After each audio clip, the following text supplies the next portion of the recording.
అందరికీ శుభోదయం. ఈరోజు మనం ఈ వీడియోలో ఫియర్ నో మోర్ అనేటువంటి పోయం గురించి తెలుసుకుందాం. దీన్ని రాసినటువంటి పోయిటు విలియం షేక్స్పియర్. మరి ఈ పోయం యొక్క అర్థము మనం తెలుసుకుందాం. అది దానిలో ఉన్నటువంటి సారాంశాన్ని కూడా మనం తెలుసుకుందాం. Fear no more. ఫియర్ అంటే భయపడడం. ఫియర్ నో మోర్ అంటే ఇంకా ఎప్పుడూ కూడా నీవు భయపడిన అవసరం లేదు.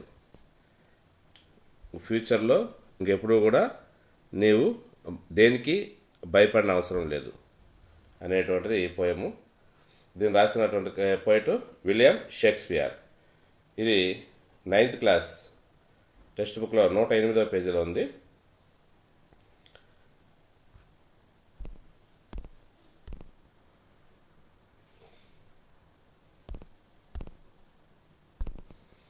ఫియర్ నో మోర్, ఇంకా భయపడవలసిన అవసరం లేదు. Fear no more the heat of the sun. ఇక్కడ కవి ఏమంటున్నాడంటే, సమ్మర్ సీజన్లో వచ్చేటువంటి ఆ ఎండాకాలపు ఈ ఎండ దెబ్బకి ఇంకా నీవు ఏమాత్రము భయపడిన అవసరం లేదు. ఇంకా రాబోయేటువంటి వేసవి కాలాల్లో వడదెబ్బకు కానీ ఎండ దెబ్బకు కానీ నువ్వు ఏ విధంగానూ భయపడిన అవసరం లేదు. సాధారణంగా మనం వేసవి కాలంలో బయటకు రావాలంటే భయపడుతూ ఉంటాం. ఎందుకంటే ఆ హీట్కి ఎప్పుడైతే మనం ఎక్స్పోజ్ అవుతామో సో వెంటనే మన బాడీ వడదెబ్బ తగిలి అనేక ఇబ్బందులకు గురి అవుతుంది. ఇక్కడ మన పోయిట్ షేక్స్పియర్ ఇంకా నువ్వు ఏమాత్రము ఆ విధంగా భయపడిన అవసరం లేదు అని అంటున్నాడు.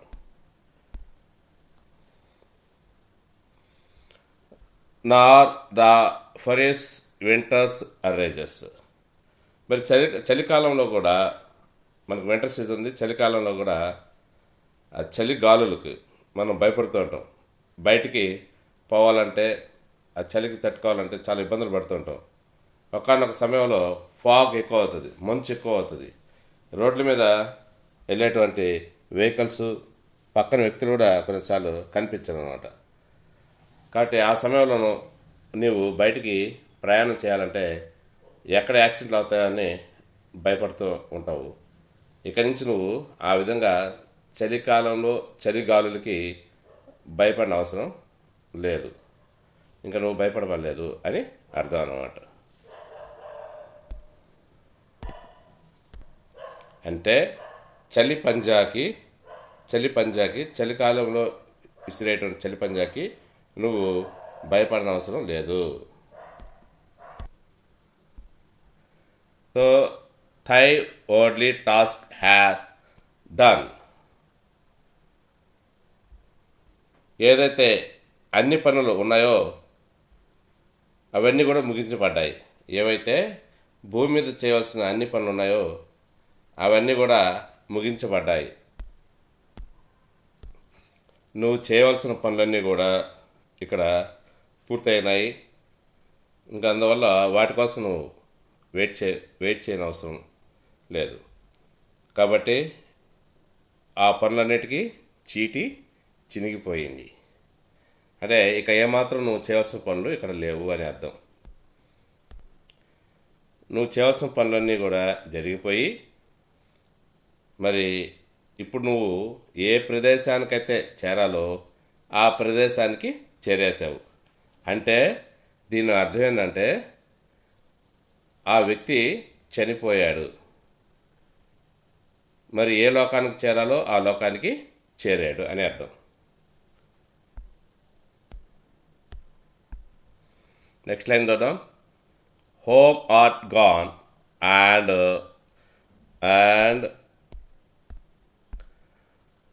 home art gone and taken their wages. నువ్వు ఈ భూమి మీద జీవించున్నప్పుడు ఏవైతే పనులన్నీ చేసావో ఆ పనులకు సంబంధించినటువంటి వేజెస్, జీతాలు, డబ్బులు వాటన్నిటిని నువ్వు తీసుకున్నావు. సో నీవు చేసిన అన్నిటికీ నీకు డబ్బులు చేరవేయబడ్డాయి. Golden lads and girls all must, golden lads and girls all must, as chimney sweepers come to dust, as chimney sweepers come to dust.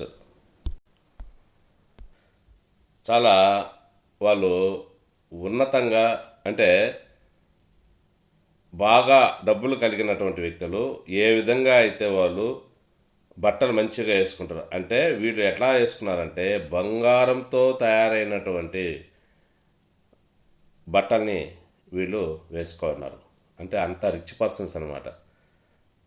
అయితే వీళ్ళందరూ కూడా చివరికి ఎక్కడ చేరతారో నీ దగ్గరికే చేస్తారు. నువ్వు ఎక్కడికైతే చేరున్నావు ప్రస్తుతం, వాళ్ళు కూడా అందరు కూడా అక్కడికి రావాల్సింది ఎప్పుడైనా సరే.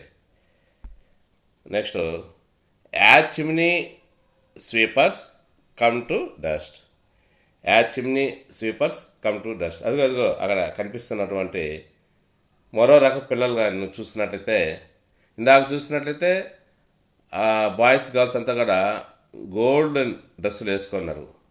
మరి ఈ వైపు చూడు, స్వీపర్స్, చిమ్నీ స్వీపర్స్, వీళ్ళు ఏం చేస్తారంటే ఆ మసి కొట్టుకోబోయినటువంటి, దుమ్ము కొట్టుకోబోయినటువంటి ఆ చిమ్నీ లోపలికి వెళ్ళిపోయి దాన్ని అంతా కూడా క్లీన్ చేసుకుంటూ వచ్చేవాళ్ళు. సో వీళ్ళు మాత్రం చేయగలరు, ఎందుకంటే సైజ్ చిన్నవాళ్ళు కాబట్టి వీళ్ళు లోపలికి వెళ్ళేసి ఆ చిమ్నీలో ఉన్నటువంటి డస్ట్ అంతా కూడా రిమూవ్ చేసుకుంటూ వస్తారన్నమాట.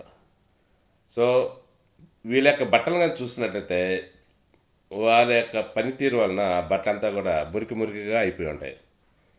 కాబట్టి ఇక్కడ రెండు రకాలైనటువంటి మనం పిల్లల మధ్య వ్యత్యాసాలు కూడా గమనిస్తున్నాం. ఒకవైపు వచ్చేసి బంగారు వర్ణం కలిగినటువంటి బట్టలను కలిగి ఉన్నారు, డ్రెస్సులను వేస్తున్నారు.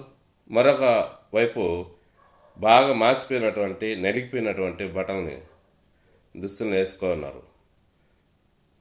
ఎవరు ఎలాంటి వాళ్ళైనా చివరికి ఆ జీవితం అంతా అయిపోయిన తర్వాత నువ్వు ఇప్పుడు ఎక్కడికైతే చేరవో అక్కడికే వారు కూడా వస్తారు, అక్కడికే వారు కూడా చేరుతారు.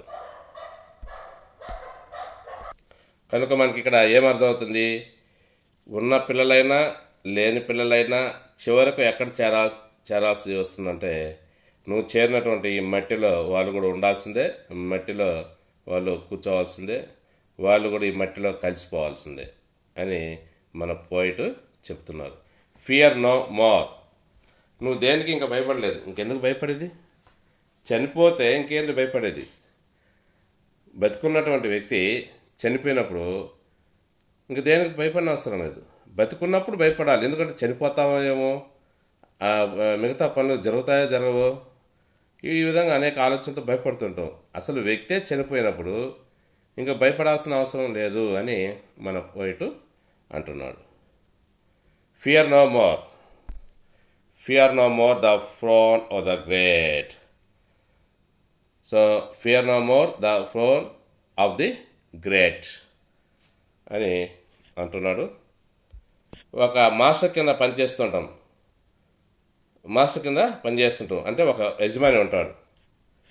ఉదాహరణకు ఒక స్కూల్లో చూసినట్టయితే ఆ స్కూల్లో హెచ్ఎం కింద అందరూ వర్క్ చేస్తుంటారు. అదేవిధంగా కాలేజీ కానీ తీసుకున్నట్లయితే ఆ కాలేజీలో ప్రిన్సిపాల్ కింద అందరూ కూడా పనిచేస్తుంటారు.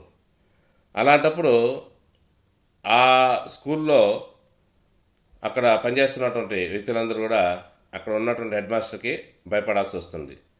అదేవిధంగా కాలేజీలో పనిచేస్తున్నప్పుడు ఆ కాలేజీలో ఉన్నటువంటి స్టాఫ్ మరి ఆ ప్రిన్సిపాల్కి భయపడాల్సి వస్తుంది. ఈ విధంగా ప్రతిదానికి కూడా ఎక్కడో దగ్గర ఎవరికో వారికి భయపడుతూ ఉంటారు. అలానే ఇంకో సంస్థలో పనిచేస్తూ ఉంటే అక్కడ ఉన్నటువంటి మేనేజర్కి భయపడాల్సి వస్తుంది, అదేవిధంగా ప్రొపరైటర్కి భయపడాల్సి వస్తుంది. ఇట్లా ఎవరో ఒక మాస్టర్ అనే వ్యక్తి ఉంటాడు, అతని కోపానికి నువ్వు భయపడాలి. నువ్వు ఇక నువ్వు ఇక్కడ చేరుకున్నావు కదా చనిపోయి, ఇంకా నువ్వు అటువంటి భయపడాల్సిన అవసరం లేదు, భయపడాల్సిన అవసరం లేదు అని అంటున్నాడు మన పోయిట్. తర్వాత నెక్స్ట్ లైన్ చూద్దాం. కేర్ తో ఆర్ ఫాస్ట్ అండ్ పేరెంట్స్ స్ట్రాక్, తో ఆట్ ఫాస్ట్ ద పేరెంట్స్ స్ట్రాక్. అంటే ఏంటంటే రాజు పూర్వకాలంలో రాజు పాలిస్తూ ఉండేవాడు రాజ్యాన్ని. ప్రస్తుతం మనం ప్రజాస్వామ్యంలో ఉంటున్నాం కాబట్టి ఇక్కడ ముఖ్యమంత్రులు, ప్రధానమంత్రులు పరిపాలిస్తూ ఉంటారు. వీళ్ళే కాకుండా మంత్రులు, ఎమ్మెల్యేలు ఉంటారు. వీళ్ళ యొక్క దెబ్బల్ని నువ్వు భరించాల్సిన అవసరం అంతకుముందు ఉండేది. ఎలాగా? వాళ్ళు చట్టాలతో నిన్ను కొట్టేవాళ్ళు. ఉదాహరణకి ట్యాక్సులు వేసేవాళ్ళు, ఆ ట్యాక్సులతో నిన్ను భయపెట్టేవాళ్ళు. నువ్వు బతకాలంటే ఆ ట్యాక్సులు కట్టాలి, ఆ ట్యాక్సుల కోసం నువ్వు శ్రమించాల్సి ఉంటుంది. వాళ్ళు చేసిన చట్టాల వల్ల నువ్వు ఇబ్బంది పడాల్సి ఉంటుంది. ఇప్పుడు అవన్నీ పోయినాయి. ఇప్పుడు నిన్ను ఏం చేయలేవు. ఏ చట్టము కూడా నిన్ను భయపెట్టదు. కాబట్టి నువ్వు ఇప్పుడు దేనికి భయపడిన అవసరం లేదు. నువ్వు ఫ్రీ అయిపోయినావు, నువ్వు చనిపోయినావు, వేరే లోకం చేరావు. బతుకుంటే అన్నిటికీ భయపడాలి. ప్రస్తుతం నువ్వు చనిపోయినావు కాబట్టి ఇక దేనికి భయపడిన అవసరం లేదు అని అంటున్నాడు మన పోయిట్. నెక్స్ట్ లైన్ చూద్దాం. Care no more to clothe and eat, care no more to clothe and eat. మనం అంటే మంచి ప్యాంట్ వేసుకున్నావా లేదా, ప్యాంట్ ఏమైనా చినుగుందా, అదేవిధంగా చొక్కా మంచిది వేసుకున్నావా లేదా, అదేమైనా చినుగుందా. తర్వాత తినడం గురించి, మధ్యాహ్నానికి ఏం చేసుకోవాలి, రాత్రికి ఏం వండాలి, ఈ విధంగా ప్రతి దాని గురించి కూడా మనం ఆలోచిస్తూ భయపడుతూ ఉంటామన్నమాట. కాబట్టి ఇక ఆ అవసరం లేదు. నువ్వు చనిపోయినావు కాబట్టి ఇంక దేనికి కూడా ప్యాంటు చినిగిపోయిందా లేదా, చొక్కా చినిగిపోయిందా లేదా, మరి ఉదయం ఏం చేసుకోవాలి, మధ్యాహ్నం ఏం చేయాలి, రాత్రికి ఏం చేయాలి, ఈ విధంగా ప్రతి దానికి కూడా నువ్వు భయపడాల్సిన అవసరం లేదు అని పోయిట్ చెప్తున్నాడు. నెక్స్ట్ లైన్ చూద్దాం. To the the read is as the work, to the the read is as the work. ఇక్కడ రీడ్ అంటే రెల్లు అనే గడ్డి, ఇది ఒక రకమైన గడ్డి. మరి ఈ గడ్డి బోరుగా ఉంటుంది మరియు మెత్తగా ఉంటుంది, బోరుగా ఉంటుంది, మెత్తగా ఉంటుంది. దాని మీద నడిస్తే చాలా మెత్తటి అనుభూతి వస్తుంది, అంత స్మూత్గా ఉంటుంది, అంత మెత్తగా ఉంటుంది. ఇకపోతే ఓక్ అనేది కూడా విన్నాం మనం. ఓక్ అనేది, ఈ ఓక్ అనేది చాలా గట్టిగా ఉంటుంది, స్ట్రాంగ్గా ఉంటుంది. సో నువ్వు ఈ రెండిట్లో దేని మీదైనా పనుకో ఉంటావు. అంటే రీడ్ మెత్తగా ఉన్నటువంటి బెడ్ చేసినటువంటి దాని మీద పనుకుంటావు. వర్క్ సో ఈ రకం అంటే గట్టిగా ఉన్నటువంటి బెడ్ మీద పనుకో ఉంటావు.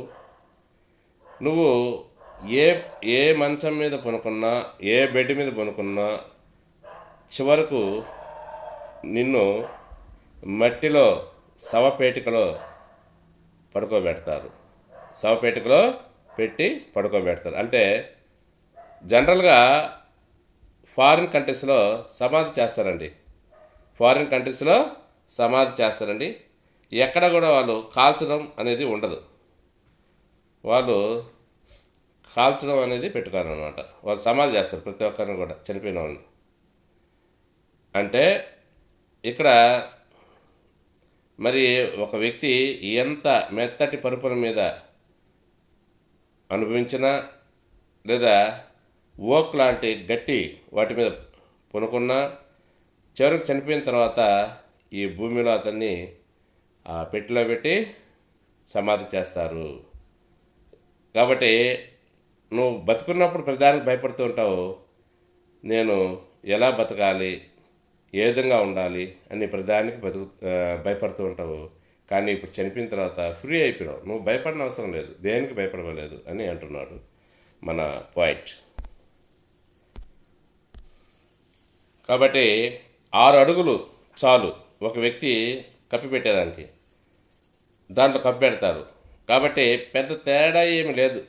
సాఫ్ట్గా ఉన్నా నీకు తెలియదు, గట్టిగా హాట్గా ఉన్నా నీకు తెలియదు. ఆ రెండు మధ్య తేడా తెలియదు చనిపోయిన తర్వాత. దాని గురించి అసలు నువ్వు పట్టించుకోవు, ఎందుకు చనిపోయావు కాబట్టి. కాబట్టి ఎవరు ఏ విధంగా అనుభవించినా చివరికి ఈ భూమిలో నిన్ను పాతి పెట్టేస్తారు అని అంటున్నాడు మన పాయింట్.